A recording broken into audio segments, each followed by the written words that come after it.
बकरीद की नमाज के दिन उत्तर प्रदेश के चंदौली में माहौल उस समय बेकाबू हो गया जब ईदगाह के बाहर नमाज अता करने आई एक व्यक्ति की गाड़ी पर हमला कर दिया गया। ये कोई मामूली झगड़ा नहीं था, बल्कि एक गाड़ी के टूटे शीशे ने पूरे इलाके में बवाल खड़ा कर दिया। जैसे ही नमाजी अपनी नमाज पढ़कर लौटे, उन्होंने देखा कि उनकी आर्टिका कार के सभी शीशे चकनाचूर पड़े हैं। मौके पर ही गुस्से से तिलमिलाए नमाजियों की भीड़ जमा हो गई, जिसने देखते ही देखते सड़क को जाम कर दिया। इससे पहले पुलिस ने समझाने की कोशिश की, लेकिन भीड़ की गर्मी इतनी ज्यादा थी कि खुद अफसरों के पसीने छूट गए। नारेबाजी, धक्का मुक्की और अफरा तफरी के बीच ये मामला भयंकर तनाव का रूप लेता जा रहा था। प्रशासन को तुरंत पीएससी की तैनाती तक करनी पड़ी। जांच में सामने आया कि नमाज पढ़ने आए आसिफ अली का रास्ते में किसी अनजान व्यक्ति से कहासुनी हो गई थी। आशंका है कि उसी शख्स ने उनकी गाड़ी को बुरी तरह से नुकसान पहुंचाया। तो वहीं पुलिस ने अज्ञात हमलावर के खिलाफ एफआईआर दर्ज कर ली और जांच भी शुरू कर दी। और पश्चिमी उत्तर प्रदेश में बहुजन समाज पार्टी आने वाले समय में किस तरीके से परचम लहराने वाली है, ये वीडियो अपने आप में तस्दीक दे रहा है, सबूत दे रहा है। और ये वीडियो गवाही दे रहा है कि पश्चिमी उत्तर प्रदेश में दलित और मुस्लिम समीकरण कितना जमीन पर काम करने जा रहा है। ये वीडियो देखिए, 10 सेकंड की क्लिप है। पहले इस क्लिप को देखिए, उसके बाद बहन जी ने क्या बधाई दी बकरीद पर, और उसके बाद पश्चिमी उत्तर प्रदेश में किस तरीके का माहौल बन रहा है उसके बारे में बात करेंगे। सबसे पहले ये वीडियो क्लिप देखिए। यूपी की मजबूरी है, यूपी की मजबूरी है, यूपी की मजबूरी है। तो दरअसल पश्चिमी उत्तर प्रदेश में जो मुस्लिम हैं वो बहुत बड़े स्तर पर बहुजन समाज पार्टी के साथ जुड़ रहे हैं, लेकिन वहां पर एक बाधा आ रही है। जो दलित और मुस्लिम वोटर्स हैं वो कहीं कहीं बट भी रहा है। कहां बट रहा है?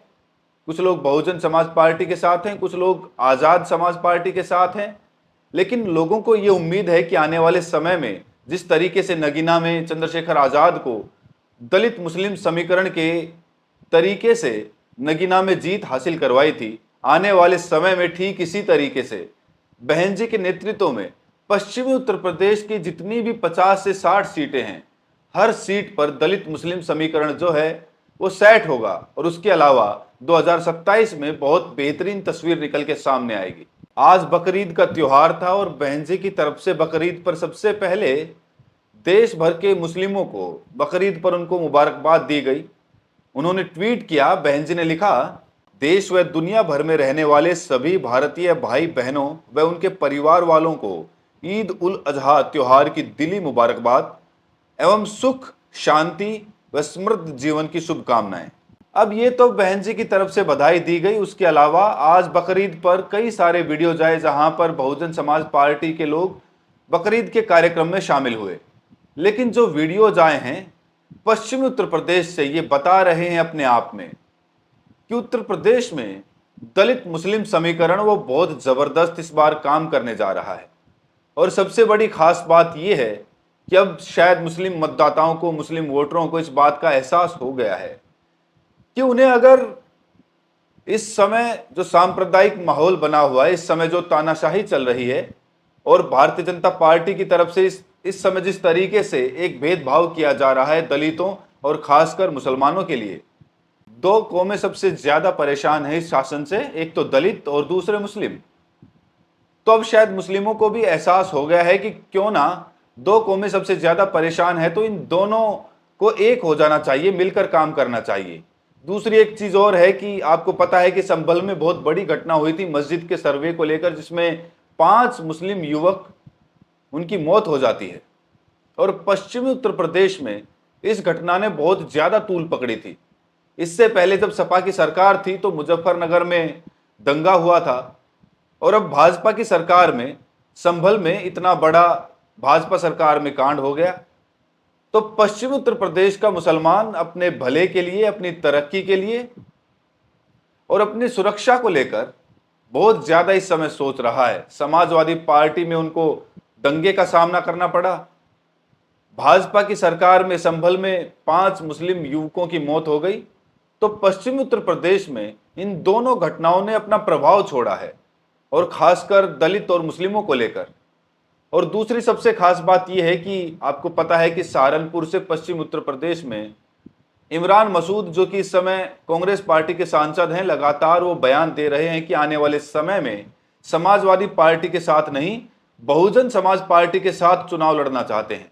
कांग्रेस पार्टी को समाजवादी पार्टी के साथ कोई अच्छा भविष्य दिख नहीं रहा है, इसीलिए वहां पर जो कांग्रेस के सांसद हैं वो समाजवादी पार्टी का साथ छोड़कर बहुजन समाज पार्टी के साथ चुनाव लड़ने का इशारा कर चुके हैं।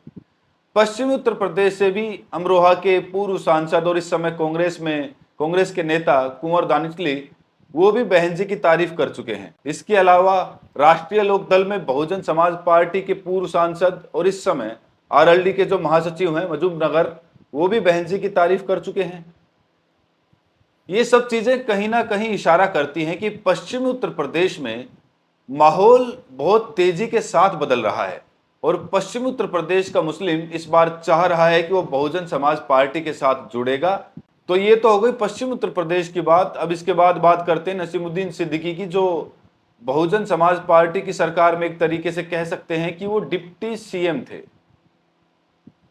दूसरा आप ये कह सकते हैं कि वो हैवी वेट मिनिस्टर थे। 16 मंत्रालय उनके पास थे। उस समय 2007 से 12 के बीच में कोई दंगा फसाद नहीं हुआ। मुस्लिमों को एक सुरक्षित माहौल मिला, एक वातावरण मिला।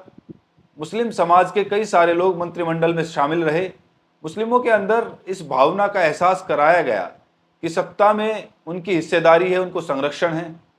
अभी हाल ही में नसीमुद्दीन सिद्दीकी ने एक बड़े चैनल को इंटरव्यू दिया और उनसे एक सवाल पूछा गया कि अगर उनकी राजनीति में अब तक की सबसे बड़ी सियासी भूल के बारे में उनसे बात की जाए तो उनका क्या जवाब होगा। तो उन्होंने कहा कि बहुजन समाज पार्टी को छोड़ना, बहुजन समाज पार्टी से रिश्ते खराब करना, अब तक ये उनकी सबसे बड़ी सियासी भूल है।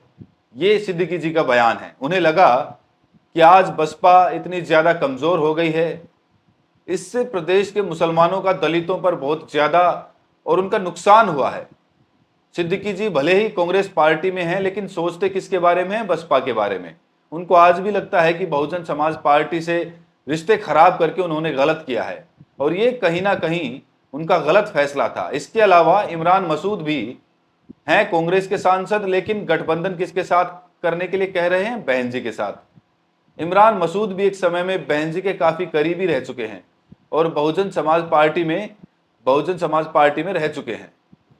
भले ही वो कांग्रेस में हो आज, लेकिन इमरान मसूद का खुले तौर पर यह कहना कि समाजवादी पार्टी के साथ अगर गठबंधन होगा तो सियासी फायदा नहीं होगा, बसपा के साथ गठबंधन होगा तो उत्तर प्रदेश की सियासी फायदा कांग्रेस को भी मिलेगा और इससे बसपा को भी फायदा होगा। दूसरी एक बात यह भी है कि शायद इस प्रदेश के मुसलमानों को अब इस बात का एहसास होने लगा है कि अगर वो दोबारा से समाजवादी पार्टी के साथ जाते हैं तो शायद सत्ता में समाजवादी पार्टी की वापसी अब संभव नहीं है, क्योंकि 2022 का जो विधानसभा चुनाव हुआ था तब समाजवादी पार्टी के साथ राष्ट्रीय लोकदल भी था और इसके अलावा भारतीय समाज पार्टी भी थी और इसके बाद संजय चौहान भी थे। तमाम सारे छोटे दलों को मिलाकर समाजवादी पार्टी ने, पल्लवी पटेल और कई सारे नेता थे जो क्षेत्रीय पार्टियां हैं, उसके बावजूद भी समाजवादी पार्टी को सत्ता हासिल करने में सफलता नहीं मिली। आज समाजवादी पार्टी के इतने भी सहयोगी थे, सब अलग जा चुके हैं। अब शायद मुसलमानों को इस बात का डर सता रहा है, शायद इस बात का अंदेशा है कि सपा के साथ रहने पर शायद उन्हें सत्ता से फिर विमुख होना पड़ सकता है, दूर रहना पड़ सकता है। लेकिन अगर बहुजन समाज पार्टी के साथ वो मजबूती के साथ खड़े होते हैं तो कहीं ना कहीं कांग्रेस और बसपा का एक अंडर पाइपलाइन है, बातें चल रही हैं। तो एक तो ये तस्वीर साफ होनी बाकी है, दूसरा मुस्लिमों को पूरे तरीके से यकीन हो गया है कि बहुजन समाज पार्टी के साथ वो जुड़ते हैं, बसपा को मजबूत करते हैं, तो 2027 में अगर बहुजन समाज पार्टी की सही स्थिति आती है और मुस्लिम पूरे तरीके से उसके साथ जुड़ता है तो उत्तर प्रदेश में 22 से 25% दलित वोटर और 17 से 18% मुस्लिम वोटर, ये अकेले मिलाकर 35 से 40% वोट शेयर बनता है। और अगर बल्क में इतना बड़ा वोट परसेंट बसपा को मिले तो बहुजन समाज पार्टी सत्ता में आने से कोई नहीं रोक सकता। फिलहाल उत्तर प्रदेश में जिस तरीके से मुस्लिमों की तरफ से बहुजन समाज पार्टी में बहुत बड़े स्तर पर जो ज्वाइनिंग हो रही है, बहुजन समाज पार्टी से जिस तरीके से बहुत बड़े स्तर पर मुस्लिम बसपा के साथ जुड़ रहे हैं। ये कहीं ना कहीं 2027 के लिए बहुत बड़ा सियासी संदेश है। इस वीडियो को लेकर अपनी क्या राय है कमेंट करके जरूर बताएं। अगर चैनल पर पहली बार आए हैं तो चैनल को सब्सक्राइब जरूर करें, नोटिफिकेशन बेल को जरूर प्रेस करें। धन्यवाद।